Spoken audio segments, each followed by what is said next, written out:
name is Brad Burke. I'm the Managing Director of the Rice Alliance for Technology and Entrepreneurship.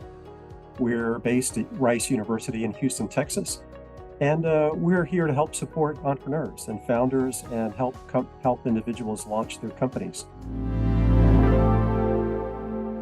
We run the Rice Business Plan Competition, which, based on our research, is the world's largest and richest business plan competition in the world.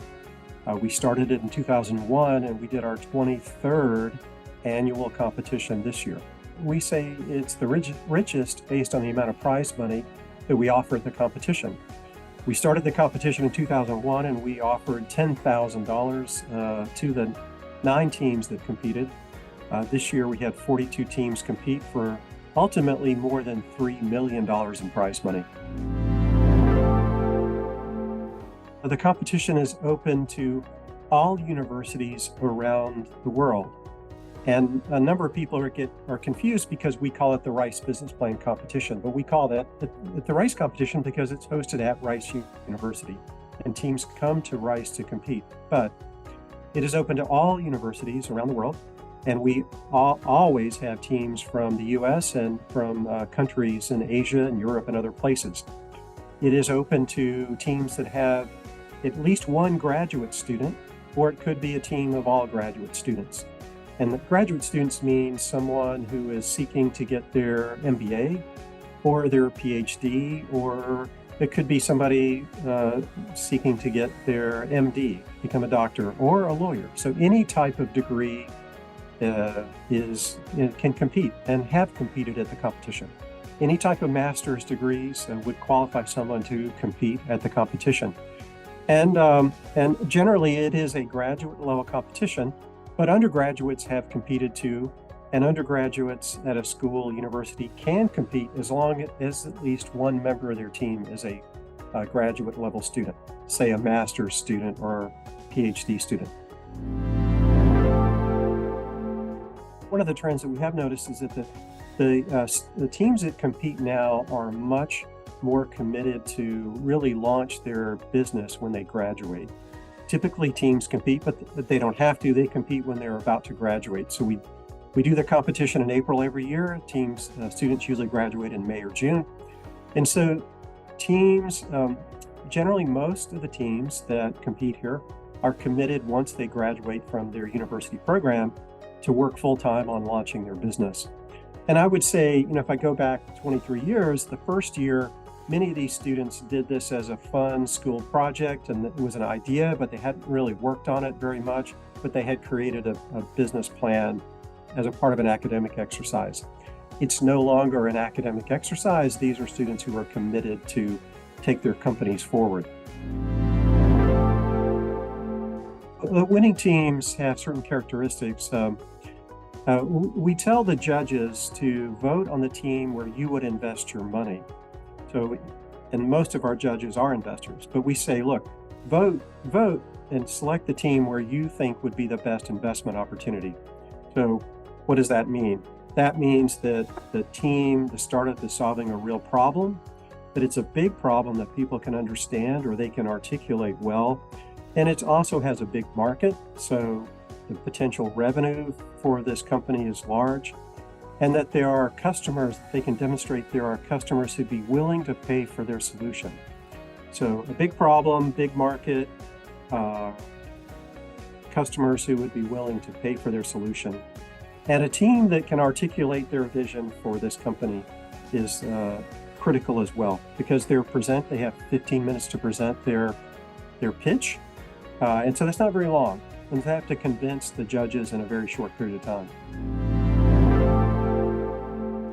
There is a trend that most of the startups that are venture capital fundable are technology-based, but I'll use the word technology in a broad sense. So the typical teams are often, could be a clean tech or sustainability startup, or it could be a healthcare, a medical device, or digital health startup, or third could be software, some type of AI or machine learning software. So broadly, those are the main 3 areas of startups that that we see at the competition, because those businesses tend to be venture capital fundable. This year we had over 350 judges at the competition, the most ever. And 2/3 of those judges were investors, either angel investors or venture capital investors. So those are individuals who their primary occupation or their primary activity that they're doing is investing in these early stage companies. So they make ideal judges. Another large section of our judges are entrepreneurs themselves who have had to go raise money. And so they also have seen the other side of it, in that they know what investors look for because they've been raising venture capital money themselves. Those groups make up the majority. And then there's a number of service providers and mentors and advisors to startups that participate as judges. So that is the third category. So to boil it down, the judges are people who are actively involved with early stage companies, either as investors or as founders or as advisors, typically. We have over 450 applications for the competition, and we take and invite 42 startup teams to come to Houston to compete in person in front of the judges. So that means it's a pretty competitive field. Maybe, mathematically about one out of 10 applicants will be accepted and invited to come down. And the way we screen those applicants is using the same judges who ultimately will judge the teams when they're here. So we invite a group of judges to participate in our screening committee, and they evaluate the business plans or the investor pitches that are submitted in advance, and then provide their recommendations as to which ones look like the most investable startup companies. And therefore, that's how we determine which startups to invite down. Well, the other trend that we've seen is around the diversity of the competitors and diversity of the judges. The tech entrepreneurship world is well known for not particularly being diverse, both in terms of the venture capital community, as well as the percentage of women and individuals of color who start companies. And we've tried to help in this regard in a small way, but we offer several prizes now that go to founding teams that include women or founding teams that include people of color. And so this year, roughly 50% of our teams that competed included women. And I believe something around 25% of our teams included underrepresented individuals on their teams. And so we've seen a great shift in terms of the composition of our teams. We've also seen a shift in our judges as well. So we continue to try to diversify our judging panel. And while we're not exactly where we want to get to, the first year of the competition, there were only 6% of the judges were women. This year, I think the number was between 35 and 40% of the judges were women. And so we're trying to play a small part at the front end of the pipeline in trying to encourage more diversity in individuals who start tech companies, and also to foster among the investment community more diversity as well. And we're starting to see some, at least at our competition. In fact, about 15% of our teams every year are international. And we have had 2 winners from outside the U.S. as well. One of the first winner from outside the U.S. was from Germany, and they had a medical device that was a glue that would be used inside a patient during surgery.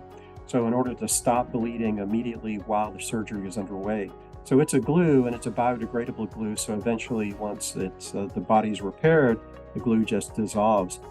The company won the competition in 2014, and within 3 years, they had a big exit. They sold their company to a much larger corporation and had a good exit.